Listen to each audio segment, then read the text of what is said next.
Okay, so if you've ever felt that adrenaline rush from a digital street race, well, there's a good chance you owe a little something to a legendary, honest to God crew of speed demons from Japan. Today, we're peeling back the layers of a video game icon to get to the incredible, true story that started it all. For years, we've all torn through these beautiful open world cities in the Midnight Club series, right? They weren't just games, they felt like a real portal into the heart of underground racing culture. And let's be real, Rockstar Games didn't just create another racing game. They built a whole phenomenon. This was a multi-million selling franchise that, for so many of us, was the absolute peak of arcade racing. It felt authentic, it felt dangerous, it felt, well, real.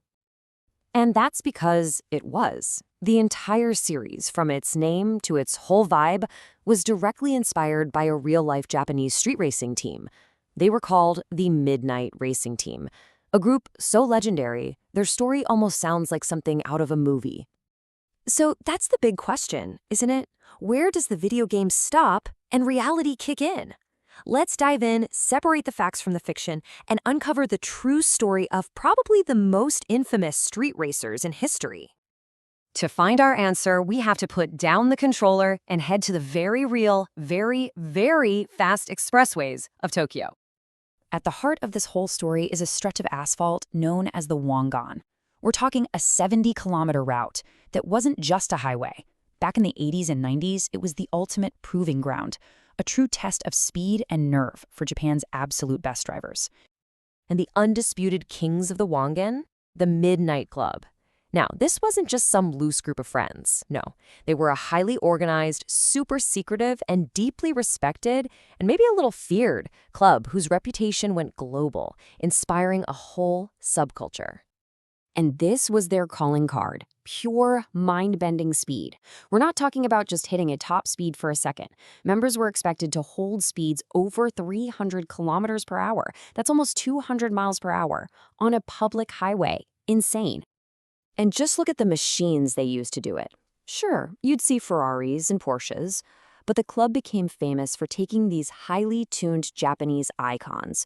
We're talking Nissan GTRs, Mazda RX-7s, and the legendary Toyota Supra, and pushing them way, way beyond what anyone thought was possible. But here's the thing that really separated the Midnight Club from just, reckless street gangs. It wasn't just their speed, it was their discipline. They lived by a strict, unwritten code. Just getting into this club was incredibly hard. First off, your car had to be able to hit at least 160 miles per hour. If it could, you started a 1-year apprenticeship where you had to show up to every single meeting, no excuses. But the final, most important step, proving you weren't a danger to anyone else on the road. And their standards were just brutal. It's estimated that only one out of every 10 apprentices actually made it through that whole year to become a full-fledged member. A 10% acceptance rate. And this quote really gets to the heart of their code. I mean, despite doing something illegal, their ethics were everything. Their number one rule was to never, ever endanger the public or other racers. If a race got too hairy or hit a busy area, it was called off immediately. No questions asked. So how did a secret society like this even get organized? Remember, this is way before the internet. Well, they used coded messages. A leader would place an ad in the classifieds of a Tokyo newspaper, something that looked totally normal, like an ad for cheap handbags, but only members would know how to read it to get the time and place for the next run. Of course, with this level of secrecy, a lot of myths pop up, especially around how it all came to an end.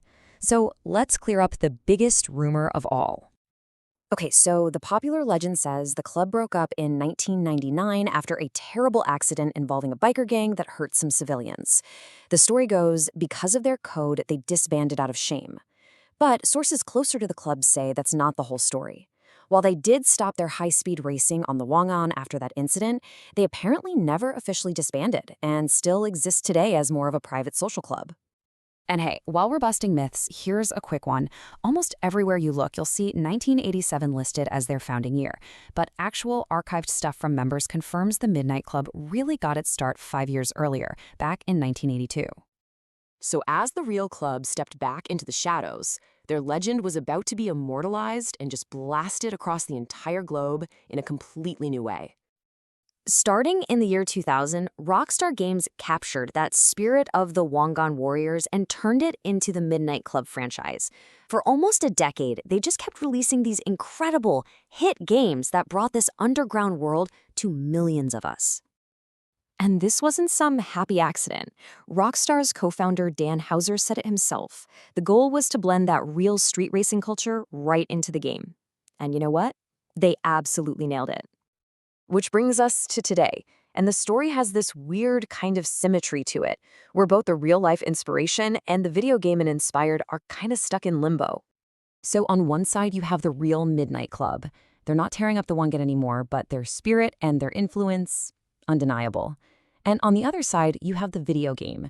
It's been dormant since 2009, with the developers at Rockstar San Diego moving on to huge projects like Red Dead Redemption and GTA, leaving millions of us just wondering if we'll ever get to race again.